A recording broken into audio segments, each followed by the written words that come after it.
ablaze with God's glory. Ose onyankopon animunyam shrine no abusiafo onyankopon adehye kronkron na otwe asan abeto yembion yemamu nyina akwaba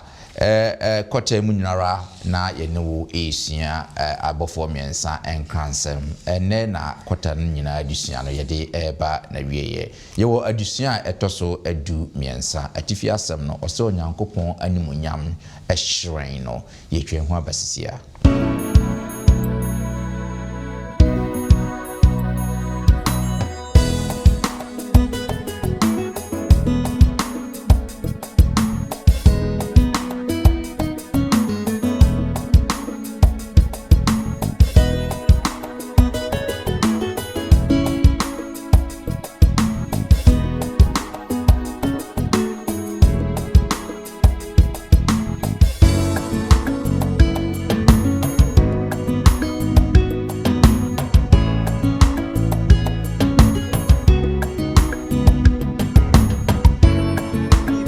Sanki gansemwe etwatre for nyankopon mu nyama ahyasa siso emayisa enteye ni banko yetimi hu ade bembo aye mansa ne awomu ya hobobo ada nyame aka twese no mo de gi omo hu mena eye nuano no aye me ma me ba no Mary ba no Yesu nye na adwuma sa ko fosto ebe ma ni pe hu se ne obonsam kan na nyampa Omande shie ye besan ama munyina akwaba na afi ye de nchiaso nkonso ede ama munyinara ye besan adam aseso nkokwan so se de birada tutu na atwe na sabosumi miensan ye ne mo atrase na ya ye adusien na atwe mu no na ede kwata munyina adusien no ede eba na wie ye na ye hwe abofo miensan kransem nti the whole of this quarter no yedi kan ehwe ehu onyankopon se Yesu Kristo adi enkunim ama otamfo bonsam adi nkuguo na yesadi ko na wiye no ose Yesu Kristo anaso onyankopon animunyam no ehyen na chese from both angles no onyankopon ebedi bonsam so enkunim nim se adusua no munsam ne de se wokọ yen YouTube channel na fe Facebook ba bia wo hwe yen biara no obehu adusua no so obetimi afa bi na watie na fe yen nyinara ya nyesua hu na de akoyanim maboafo no aye krado a mbebo amaide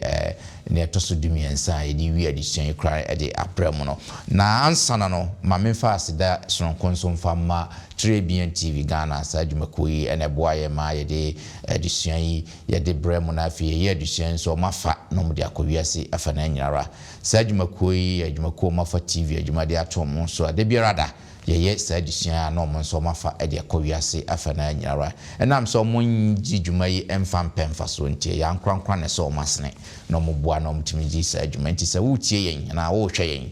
na opo mboa bi apeso de boa Trebian na one number de yemfoni na nifa na fe ofra obi beje so na fe woni omo atimi adi enkita ho sara nso na wutie yen wo YouTube nso na on subscribe boy so a faunsa emia subscription button no so na sa faunsa mi adoma no so se ne be ya yesa video ya de biara wonsa ebe ka be wonsa kan so a mema no so ara wonso wo so efa koma obi great enne yehowa dom yankopon adom wo sister Agnes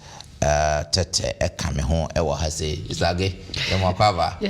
great me that say and then so aba na fe me ko manima elder Hansen asamwan so ene kame ho no elder Hans yemakwaba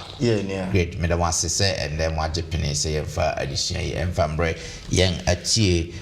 for yen katie ni na mema elder Hansen emompaye emaye adofo wo ma yemompaye yes rohine da wase enya wase dada bi wase da kia wo na ede be ma wo yes yenkwa ya hoden enyina ifriwe urade unimu anka yensahwe eno nti wa ma yakwanya foforo se yentie wasem se ne Mary tena wo nanse na wo Yesu wadum nti o kan se Mary afa ne ye no ma yentena wo nanse nsua wade na yebetimi ate ase a kronkron na be kire ase ti ma yente wo nsem yase na yemfa mobra ye ne etiefo ene wona wo betie yen da chi nyina kyerɛ ne yɛnte wase yie ɛwɔ Yesu din mu nti amen. Amen. Great. Yɛnhwɛ yɛnka abɔsɛm no ɛwɔ Revelation chapter 18 verse 1. Revelation 18 verse 1. We say, na yenim etri no me hunu obofo foforo se ofiri suru mi sane ba na wo ahodi kese na nani monyam nti asase hran. Amen. Great. And you know fiti hair kodi nyina na de ya nigesem nko a na ye ba ba hwe sanse awiye mre no Yesu bedi nkunim. Awiye mre no nkunim de be ye wona a ombedi Yesu achi ene omona wonje abo na aginaye na ombe okita onyankopon na se Yesu Kristo gidie no enti ebe ya nigesem nko a wo awiye emre no enti ehun popoye ba ko ne ehun obofo no se ne Easter age ekan ekire ye no the whole of sa kwata mu nyinara no ye hwe awiye emre no mu ensem na ye hwe no kwasem se niema bebre na ebesisi da poten awiye no be ba no obiara enim sanse trosa no anche nenso waka niema bebre ebe kire ye ma yani ada ho ebi ne se mra beba ebe hyese yina yenso nkwasiada yenim se emra na enam kwanso eba ehun popo yenyina eba in the name of global warming yenyina pese wiase eye kama ene se yenyina pese wiase ye kama de ene yenhye wiase se yenyina no saada we yemfa home na chese mu obi amfanye bibia abroko nyankopon anso ahye ne da se yepeda ye de home a ewo kyerosemu ade na onipa ede da foforo eba sa na ma we nya trosem adenadi ade atre eno na samri nyankopon ayi memenda kwandefo ade asiwo se yemfa abofo mensan kransam no ekutia embra eba be kuatia onyankopon embra ne mo sansem we hu edawro mfankyere amansan enyinara eno dwumadie na yedinti sa na ochi mu nso yebehwe se ne onyankopon ni monyam no se ne esi shrine efa yemfa adusua we ne mbra na wie na nyina timi anya adusua kese pa ade afrimo yenhwe yesiesie ye ho ama amanihunu etwato no yenhwe futusama Paul ede ma na nwoma edikan ochro de koma Thessalonica fo no yenhwe ne etoso enumu no yimu ba kon ekopim ensia no o ma futusam bi ewo ho no mo 1 Thessalonians 5 1-6. Na nanu de brand die enuanum ehia se otrembra mu efise mo ara mu nimye se erade da no beba se owifo ba anajo na bra obeka se ye wasumdwe ni ahoto no enie mpofrim na ose ye beba won so se awoko ba oba wonyim so na onya kwan inwane na wonya kwan inwane na modie enuanum munni esummu na edano ametum se owifuo munyina mu ye haima ni adechiema yenye anajo ana esumdia ensiano entimuma ye nase won aka no na imumuma ye nwe na yen eni na ho. Amen. Entino se hwe akenkansam a sister agia kan ma ya generally no afutusam ben ena na Paul ede ma Thessalonica for na enne yenso ekoma yen yo Bismarck dase michia adofo enyina nso ede yame asese yede kota nu nyina ebe na wieye na afutusam de se ye pebe bi pa nya ene ne Paul aken on se ye ka preparation ensemo a yaka nyina no na onyame ni obligation bia so de be ma yen na mmom no odonti waka no Amos chapter 3 verse 7 say ono awurade nyakopon no onye bibi gise wada ne nagina edi a kire ne nkoa adifo ansa ti ne nkoa adifo no ene twrosem no wo ma okire ena onam John so ekro the last message the three cosmic messages here ye kan ho asemi eti Paul knew what was coming na onimu se den ya se ne enne ensem no aye ebimu adwemu kesrene na ye nti no ma biase na se ne ama Kristo so mokra akoye te se eye fake as a Christosum yes some invented things we say nipa adwemu ane Christian nti na Paul can say nipa mo chew efa emre ene don no de ye nyina obi anim nanso anigisam no say wa mayen ehom popoye wa mayen enough signs enough warnings e kire say he say ye wodwun yi enoma ye hu nyina anopa a wo mu de esu ye nyina anim say ye keka kosama enti enopa emmo be 5 na ewia no kura pie dada it tells you say we are in summer but bia say specific ayipa say na de ewia bebo ha de bia na yenim but wa man enough signs tini o calculation say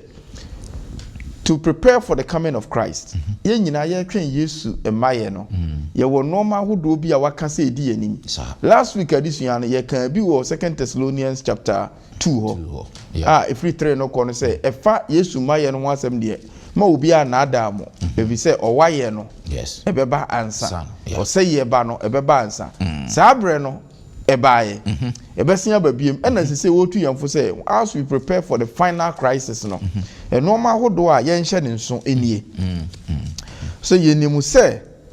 the day of the Lord comes as a thief in the night. That's right.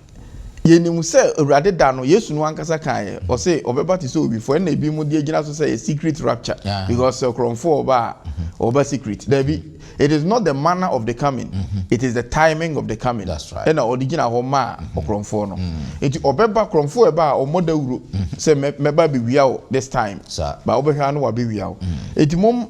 ne de wo mu ne say o say nanso mom de mo nye usumuma moye ehanma enu nti sene ewiase Yesu maye no beba be fa wiase by surprise no mo de mo make sure say emfa mo by surprise if we say munim what's up said you can you know what time it is. That's right. Bibia wo nyame pese o signs of the times nyina no o Kristo ni o kwanhweni unim enti emfa by surprise yo me da say ye share Daniel 2 na won so share Hindia by Babylon by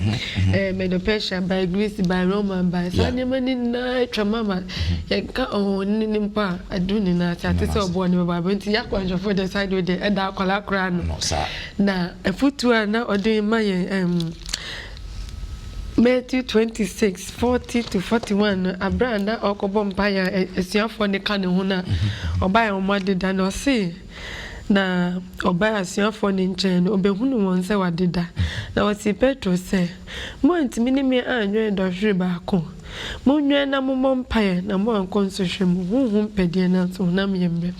ni amede ka fa we huni se ya yesi ya akwanhofo so ya nim na me boye kokko se yenwe yenya ahobobo ase oba anyim na obewu a ototo ni ba niema ni niema bebe onim se akora we obehia saade we ya mewu a oba ne ho nkyere no enti se ye nipa mpo yetimi hu ade bebo aye mansa ne awo mu ya ahobobo na nyame aka twa se monya ahobobo a se ne be ya me ba metimi afama ya how pa ni se se ko school na teacher bi o ma se o mun ko su hanu na beba na se ta baka se teacher we de o yo kan bam onu ko petimi nya ni mugidie etna se sia e control na Yesu awiase na wonim ewieye fimfitiase no o se se yensiesie hu anti o se yenwe na emo mpaye na metu ye mpofremu nti okonhweni a otomi nwa Kristo ni wo wiane ni se ani WhatsApp na se ni Facebook na me hu ye mombo na ye mpada this year na se hu kan na se anada ne ba betimi aka se wa tro se great me da say me da mo ase yenko ye ni mani anhwe rehu no kre no knowing the truth and also no Yesu Kristo ma afutu bi regarding knowing the truth and where it is found yenhwe afutu a Yesu Kristo edemaye wo John 7:17 na afia John 8:22 na afia yahwe 17:17 from John on so yenhwe afutu a wode emaye wo first no yenhwe John 7:17 John 7:17 se obi pese oye na pedia obehuni se nkyerkyere no free onyankopon anase efimiara mitrim na meka amen na 8:32 no so say na mubehu no kra no na no kra no ayemo adehye amen great na fe wo share John 17:17 John 17 is say yawon kron monokremu wasam ye kron. Amen. Sanctify them by your truth. Your word is truth. Amen. Yenhwo afutu semben na Yesu ode maye efa nokredi hu. Me da sebio. So wo hwe asem wa ye kan nyina ye prepare ye ho. We are preparing for the final crisis. That's right. Your topic no so say and I say head and say ablaze with God's glory. Yes. Ti ade bia e kire odi onyame animunyam e ba asase so no. En na linking kai bosem no obofo no Revelation 18:1 no say obofo no pie free as soro no. Yes. Asase so nyina his glory illuminated the earth. That's right. Asase so nyina e hyerɛn. Yeah. Nti bibia ye de be ma onyame ahyerɛn. Efri say asase so ayesum. Yeah. Enti edie na yedi behunu ama asase so ahyerɛn the truth. The truth. No correct. Na wanka say a certain truth. Yes. And wanka say a truth or say the truth. Definite article. Na ne yesi yeti ase wo ha ne say in John 7 no. We pay the book of John. If we say John is one person oka the divinity of Christ. That's right. Nyankopɔn ne nyameye ana Yesu nyameye. Na John 7 ni nyina no eye emra oba Galilee. Na ono ani nuanom his brothers did not believe him. Omuka kire ne se firi hana ko wasuafo ne nkyɛn. Yes. Mi hu nipa bia opese wo ya ade ma nipa hu na okoye ne secret. Na waba public no de ye pese wo ye ma ye hu a na nuano no mo pese o mo use Yesu ti say a magician. No, mo de gye o mo ho mena. Eye nuano no. Ai me ma me ba no Mary. Oh Mary ba no a. Yesu nye na adwuma sa. Ni enti oba ye no. Oye miracle, onye magic. Yes. Enti ba bi ehia say the miracle of God ba no oye. Ti o mo anye na nie no. Yes. E na wo de verse 17 no e kire o mo asem bi mu. Say mo anye mi ani a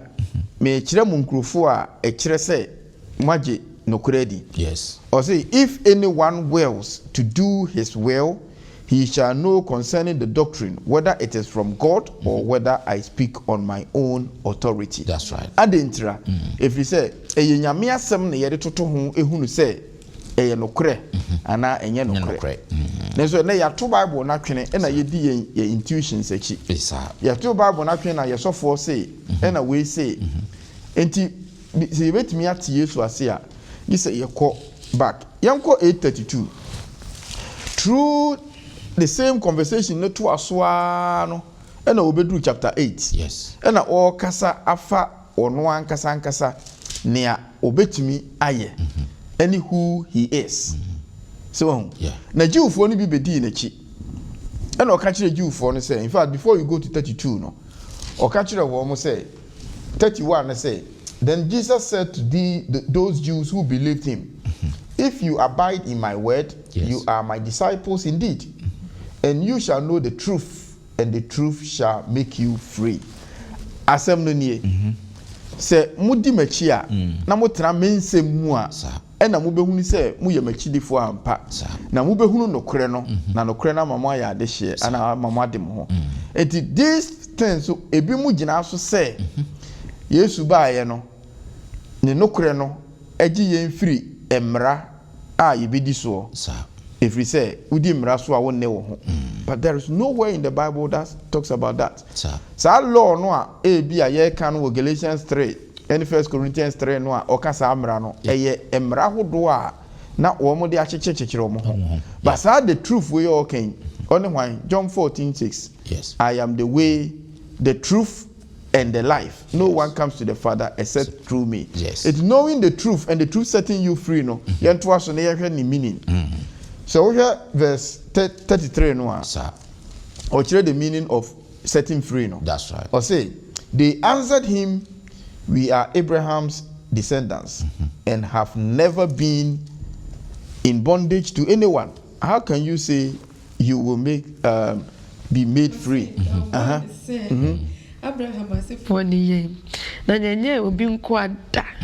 eye den na okase mobɛyɛ adehye the 34 no na yesu yi o mo ano yesu bua won sɛ yes mere kama kyerɛ mu nokura mu para sɛ obiara a wɔyɛ bɔne no yɛ bɔne akoa amen yes enti so wọ́n say yesu say se muhunu nokore no a obema mo ayɛ adefo mo bɛde mo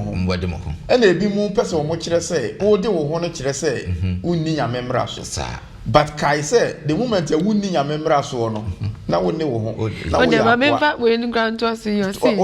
na akwa nka fie da na oba de otena ho da enti sɛ oba no enti sɛ oba no yɛ mu adehye a mo bɛyɛ adehye ampa very good enti oba no a wɔyɛ adehye no bɔne a wɔkae no bɔne bɛyɛ we bɛyɛ bɔne akoa bɔne nso ne deɛn 1 John 3:4 bɔne ne braso enti the breaking of God's law no ɛde wo hyɛ bɔne ase okay ukobokro no ode wahye prokro no base osumbosumu a ode wahye bosonsom ase se ubu nyame homeda so a waye bone a ekire se wafiri onyame nhyehyeye ho sa bone eye bone akoa enti truth na obisa ye no what it means in totality ne say Jesus Christ ni truth no sanctify them with the truth John 17:17 your word is truth na why any word no so ni Jesus Christ Revelation 19:13 his name is called the word of God. That's right. John 1:1-3 fiti ase no na asem no wo ho asem no ni Yesu Kristo eti akire ni se ye hwa abieye mremu as atwa tuwe no we need the truth. Okay. And the truth is Jesus. Yeah. Yesu a obeseti yen free every bone enko asomo ase na yetumi ene natena na wamayenkwa etwa to so na kokoba ode boy ne seti enim sa no kure ya sa no kure na be ma ya twe yen ho afri Babylon basa ene nuoma enko yie no anti Bible wo ye kan beast ya se agina ho ma hinie there say political na say religious enti sa Roma ya hinie Revelation 13:14 na ma ho say we yebremu ono na obegina ho aka say ono na oye no kure abema yen the immortality of the soul any question adasum ebeba be si ho ama se udi nyame echi na ofa no kran na ono benya asem mo de besi ho aka se question adasum na yensum enti sa de we bebebra sikasema ye basa atoyenche musisi akosemo ba ama yosem enkoye ni na beba no mudi omho beba behim enti ne obeka no sa wo chirewa na se obi ma wo solution aya wo ndwen papa obefa enti se ye hu sa no kro ya sa wo ha ye bibe wo hye se da na covid ba ni pa amu enti ya hwe ya sa wo ha ye bibe se to me no edema America na se pope ni nkofo mediso aya hwe ya na ya nsu asemu ya mfa ni sa ne etia yebekọ akodi ekire na wiye no ensi ye ti kokobo de ma ya konshofo ni se ye hu no kra ni asa ba hu de roncha foforo na te du ho na yetumi agina na nyankopon ko nimdi ni abeye ye dia yo madam wase yan twas ni yan hwe ensakra suno no twas no the reformation continues yan hwe se ne ho nso no ye hwe o se yan kenkan Revelation chapter 18:1 ne yan hwe niema mensa bia John eka efasa obofo yi ho Revelation 18 when ni yanka bosem no na yeni matri no me nu obofo foforo se ofri sruisa ne ba na wo ahoden kase na nanim onyamti asase hre amen great entina fe na ye hwe ka bosem no ankasa enti eniema ben na die no pese yehu efa saa obofo yi hu o ka onyankopon na ni munyam ne nidie ene ni tumi ehu asem akenkansem ni sania ede mayen no enti kakra meka ni se ne onyankopon se wa mane ni growth also from 1844 disappointment by no for start hwehwe mu a besina odi na asafo esi ho a odi no kre amani crofort mu nka ho asem it is an kofi ye gidi se ya memenda konhwefo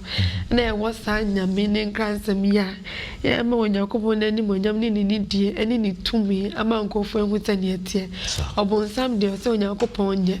o twa wo ba bia wo mu ni tumi ya di enti Yakupon nam ni nkofo so ebe ma ni pe hu se ni obonsam kan na anya mpa until sa crisis ni besi Yakupon beba be yi ni ma se ni ade se edi kaka se Yesu edi nku na obonsam edi nkugo no ehọ na ni monyam ni tumi ni kase ni ebe dead ama ni pe hu se ampa watemu etne na aye no kure great that's pa se uhwe nia yesua bidru ya one she do baby and not quite to say it is all gloom. I say, and that's wasa because Abuan to me no with Revelation 13 the power equitano no. But and just say my woman say, baby I'll become the power of the beast, any the dragon or some any to me or mode a bass as you know. Ubon say na or the bibi atwaso. Hana hotelfo bo asetowo sa owonkrofobia wona wodin ewo ugwama no a yede no sie free wiase asehye no enwoma mu wona watwere wondin won kwanwoma mu wona wokura Nyankopon ahyede ne Yesu Kristo gidie mu wona wofre won the chosen o say owia no de nkrofobi nkranhye bi abeka ho there are a people be at every stage of world's history onyame wo nkrofobia ode omo ediguma to the free adebo ahyase a emra Cain ekum Abel na ote ne ho eye ni opeso wo ye nyina no o se Seth asefo no Bible no say na enipa hyase bo onyame din bio eba ya besi Noah so onyame si manu me ho se me bo onipa no nka na ya werɛ ho sem se enke wanya Noah nka ni ya brabo nyina idum na so o say na Noah de onya adom Awurade ani obenya Abraham obeyi Israel out of the whole world say me de mu ye oman na nipa famoso ehunu me obade Nyankopɔn no kwafo ba ko no o de to aso a Yesu Kristo ba ye no o say me beyi meja esuban edi. And when the prophecy we are efa we yemremu eba John ho no edu ba bi no say okay ya John sui yes or say he wept so many times na who say me sui me ho na mu yira me fi say I don't see any hope but energy no say when it gets going then the hope comes and Edisa meti do what no he is kind of the fourth angel out of the three angels na ya kan o masem 14 no the fourth angel we no buy no or the hope and ever e wo mi se obekremu say Babylon na hwe ase de nanso asem o kan ya na hu hia pa ase yeti ase ne say o say mumfiri ni mumfi obema yen a warning about Babylon o wie ye no so ade ba ko an hu hia ne say o say authority to me Yesu Kristo say me the ewiase nyina to me wiase nyina to me kura me Matthew 28 yes all authority is in my hands edu ba bia na osuma asuafo no tutu no o say mama mu to me say mumfa nko nante etutu ahomone entietia yenya nkyere so monum awuduru kura munwu ni nyina na symbolic terms e kire say mama mo the power to proclaim that's right sa na me di besi so say in this last days ya obonsam ene otwiase no ene aboa no ene atradifo no ogina ko America the Protestantism ewiase nyina both religious and political both any atheists ne other religions nyina beka bomu say ye kopɛ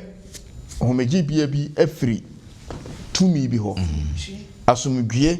ye pe baabi a ewiase enseye na ye bɛyɛ noma omode ehon mmara ne ho noma beba a false system of worship yes ebeba ebɛhye sɛ ewiase nyina Revelation 13:5 wo hye ewiase nyina sɛ wonsom aboa no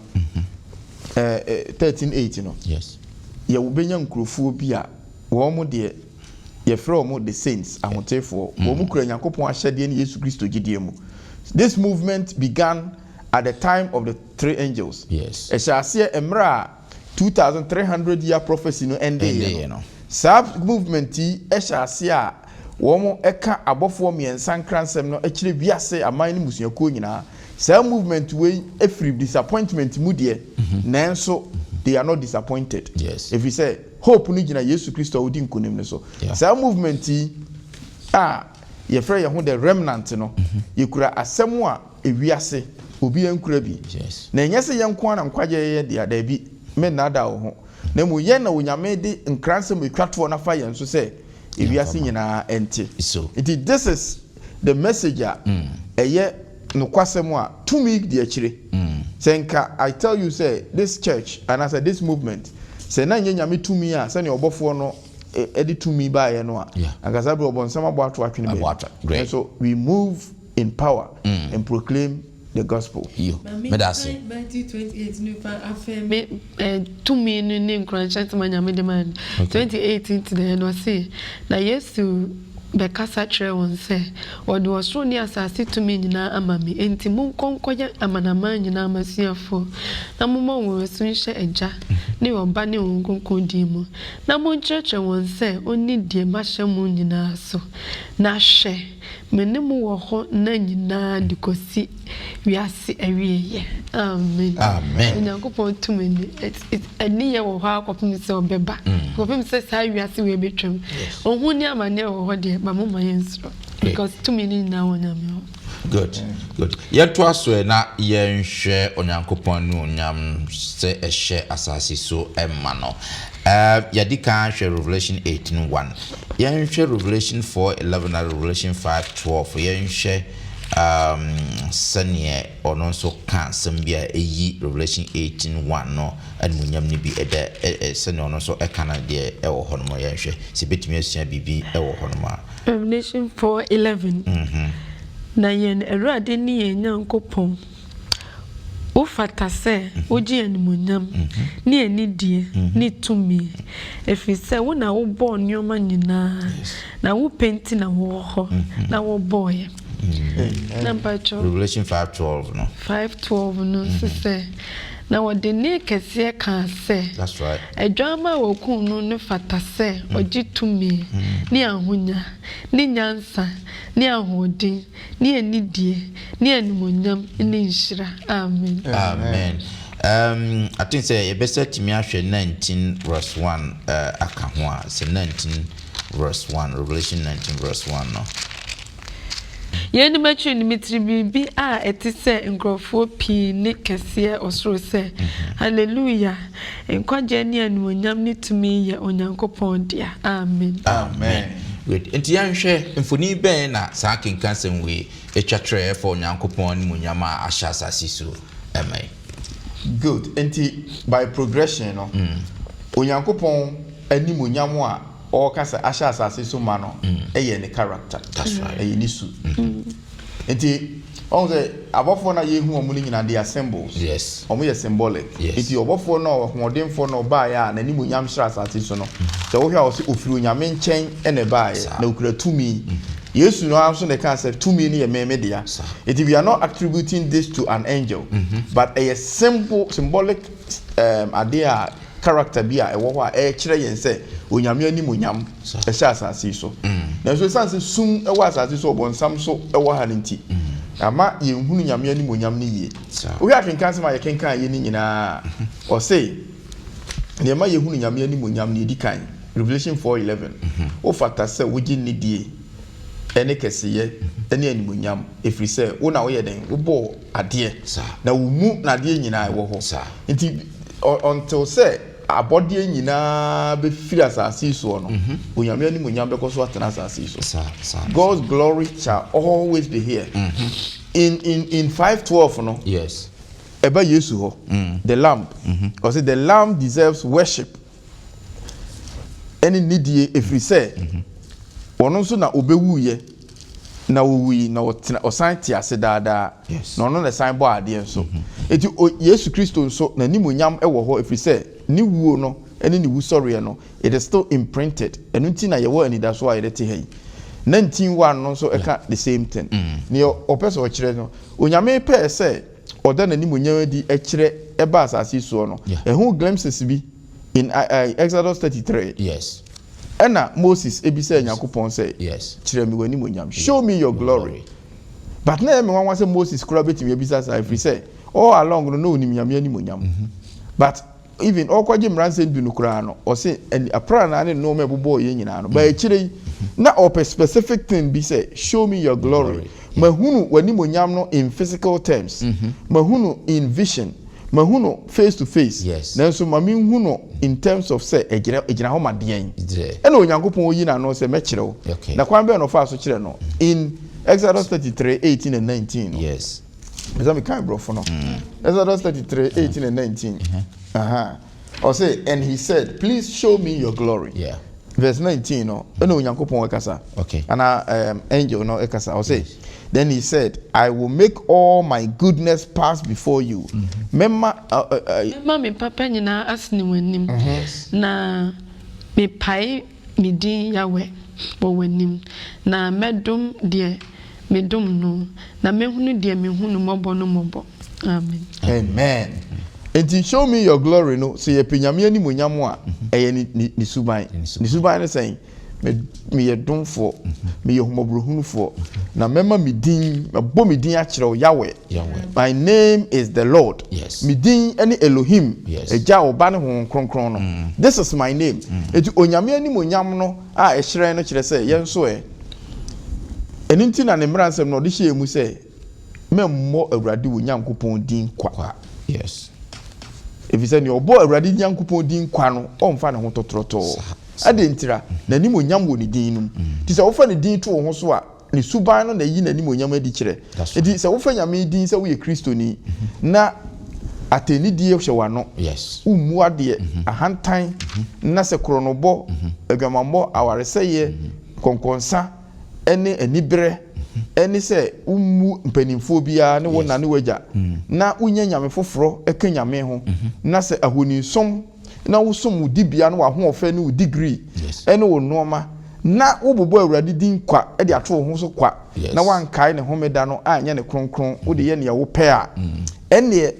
o say memfa medin kura nto ho so if you say manimonyam no wo medin mu na manimonyam no so wasase so e mi suban die prepare ye ho ama the last end of the world history no as say ehunu say nyame animonyam no esi eda na di ma foforo nso ehunu yo ene na me de beka ho Revelation 14:7 no say na odi ne kase tia mu samu nso onyankopon na mo nhye ne onyam efise na temo do no edu na mo nkoto ne oye osoro ne asase eponi asitire no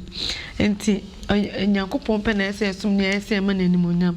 ana se onyankopon ene na be fa so aboa ya ma yanyankwa anu pe na betimi aboa ya koto na asum ne aye ne openu na be ma ne tene ne bi aba yeso enti enye ne ayenye enye adwuma ya timi enye semete ha ma ni wewewe enye adwum bia otimi to ana bibia wo ye onyankopon kuto great yemre ni ntino yenhwe ne di awie na fe yemfa en sorry yemre no so se adwama no a wakuno no eno nso mepese e be kan Revelation chapter 5 6 8 and 12 no na yenhwe the meaning of sa symbolism adwama no na fe ya hwe adentina aba Revelation appear Revelation mu bebre because we share Revelation 7:17 e ho Revelation 14:1, Revelation 15:3, Revelation 19:7, Revelation 21:22, 23, Revelation 23:1 and 3. In fact, appear mu severally. So the symbolism no ejina homa den. I didn't na a repeating no. That's the first. You share Revelation 5, 6, 8, and 12. 6. Say, na me share. Na hiwano ne atiasefo ban na ntem ne mpanyimfo ntem no. Adwama bi gina ho a wote sede wakun no. Owo mmen nso ne ani nso a eye nyankopon ahonhom so a osoma won ko asase nyina so no patro 8 na fe waka 12 na waje nguma no atiasefo ban na ne mpanimfo aduonu na no hwehwe ase adwama no anim won nyina kurokura nsankuo ne sika mfamfa a ohwam a eye ahotenfo mpa ebo no aye no ma patro 12 na wode ne kese ka se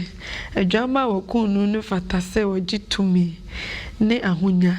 ne nyansa ne ahodin ne anidie ne animunyam ne nhyira amen. Amen. Great. Yeah, sure. Adwama no ogina ho ma hwan na mo fi sa dent na repeat we verse back up Revelation 5 no hope ene ehu ne bebre sa no other verses no e wo bebre chapters na e wo bebre adwama no symbolism no ogina ho ma hwan na afin so ade na mo fi se ehu ya se be repeat ne sa.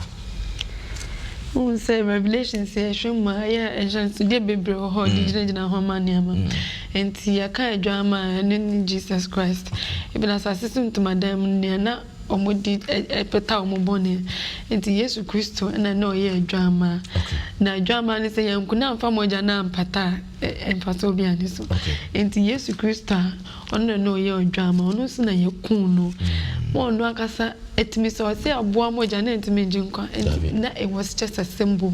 enti Yesu Kristo ye adwama only them ono ni moja and the massa and grandson way etimi wiemudi if you said no besha say nyina akopum so wu your course room in kan she bia ni wo so besa ba be fire a wotimi de boni chan kan fa so bia ni so enti niema ehye kna and say ye kunu no santi ase no di mai yo me da se pa great nya me de toa anti agedi no so ne say Ogama ya ye kan so we revelation symbolism so no emo na ehum ni nyina ye very strong and powerful animals. Yes. Powerful jata sisiri dragon ijakura free na nunu ne noama. A whole lot. But in the midst of this no na Ogama yes enye ogwan ya wanyi mpo never Ogama and which tells about the humility. Yes. Na ho brasie na ubisa say ye hwan ye nyina nim say Yesu Kristo John 1:29 yes na Yohane ehunu no o se hwe nyame eguama oyi wiase bone kro no. That's right. Now right from the beginning na ye nimu say senia isake kan no moja hwe egu ama bone fa firi emba nti Adam ye bone ya pe onyame kum ogwan representing the coming lamb na wo ba no Keni eba aforebo ni mu no odi ogwan ana ogwama e kire Yesu mu gidie aforebo ana obebo no ti all along ni nyina mo na ye use ni nyina na point to Christ ene na aforebo ena wabo afode no in the midst of kukukukukuku ekoso ni nyina no we need that calming spirit. That's right. Yesu se me suma mo se enwanten akompataku mu na munye anifire se wo. What Jesus want to say and say yemfa kukukuku ene ko hia kukukuku na ekoso no. You need the calming and humble spirit of Christ. That's right. The Christ-like spirit. Philippians chapter 2 verse 4 to 8. Moma Kristo mu adwen ni bi entina mu bi. Okay. Ono na oni onyame ye pena wi nyame na otesoro na de nyina ye ne de aso wa mu no japade na oto ne ho pan bre ne ho ase se ogwama ebewu wa senua no so empo asenua so wani guase enu nti ya ma ne so chen din bia na se ye body din name Jesus a kotodwe nyina ye den ekoto tekirema nyina pa mu ka so ye urade. This is the power of person what dey mayen. There is a text in scripture Yohane ho ba bi I will say if you Yohane suboni so kono osura hinie no suffer violence and the violent takes it by force and people think say a Christopher into a bomb pie kura no the violent take it by force no, that is not the meaning. Or say osura hinie no it suffers violence. The violent people try to take the kingdom of heaven by force. Na oka ahini ahodo ne wiase a omode kikikiki efa na yen aye wo mu no ofre yen enwan ogwan ye violent hu ogwan ye violent ana kire so ne ponche edi agorache enti se yeti ase se obonsam pese wo fa nyame ahini no by force no ye komu se ogwama na ye de Yesu Kristo character no na eko. The reason why the lamb has been repeated so many times no because the Christ-like, the lamb-like character of Christ, and am I in Quagiano? Just one brand who so Gama Mayan Kuno, and oh, yeah, or also, yes, a dragon, Gayen Timin Kuno, more for dear my Nanka, Christ being the lamb should be the center. I mean, read it with on published manuscript, page 70. Okay. Ellen White actually or say we must intentionally place the lamb that was slain at the very center of our doctrines and mission, and at the heart of every sermon we preach,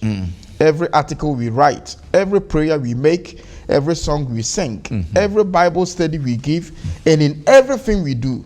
Let the love revealed by the lamb on the cross transform the way we treat each other and move us to also care for the world. That's right. Yamma Christo we ogwama no ne ho asem no enko bibia yeyemu ene beboa ye so ama ye treat ye nua se oyi Yankopon gwama no yo me da say ne na me kan say as a Christopher na san question for ye botaye pa ne say ye be hu nyame na ya ma nkofo so ehu na sa me ye bobo ehu ye ma ma fo so ebobo mo hu bi abobo ani say e be fa nyame asem ne say ne tie sister was by behold him become change. It is the glory ni character dia me no mi no ye ben no na yesu na asem ne de bobra na ye se no afoforo so be hwe so so asene bi na ye net me abobo ehu na so ba ye timi aka say nyame atwe na be na kodida ensada e wo yesu dim. Amen. Amen. Medamu nyina se Onyankopon adehye kronkron mo nso adofo no mo yebeda mo ase bosome miensa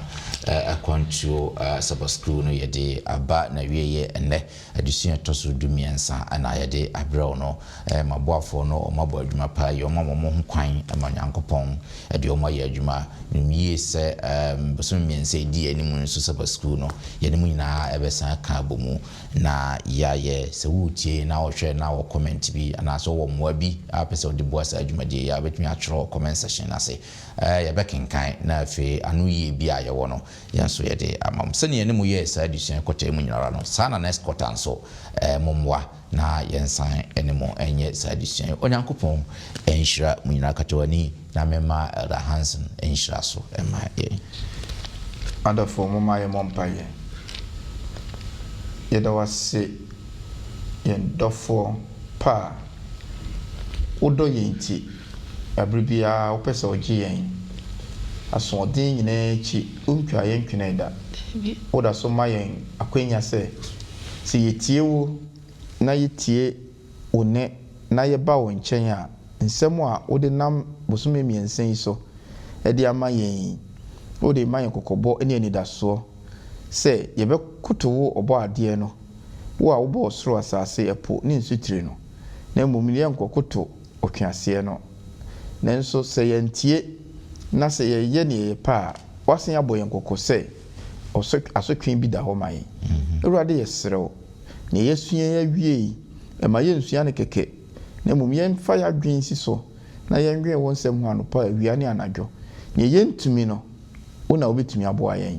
bo ayen nyina na yentumi ente ofre na sese abofo miensa nkransem no eye kokobon nsem a odo ene ani da so wom na yitie so a da chi a enche kura no obema ye da nkwa ye no watena kosi awiye aseda ne ye yinka odin se utie ye mpaibo ene atiefo nyina hyira ye e wo Yesu din mu nti amen. Amen.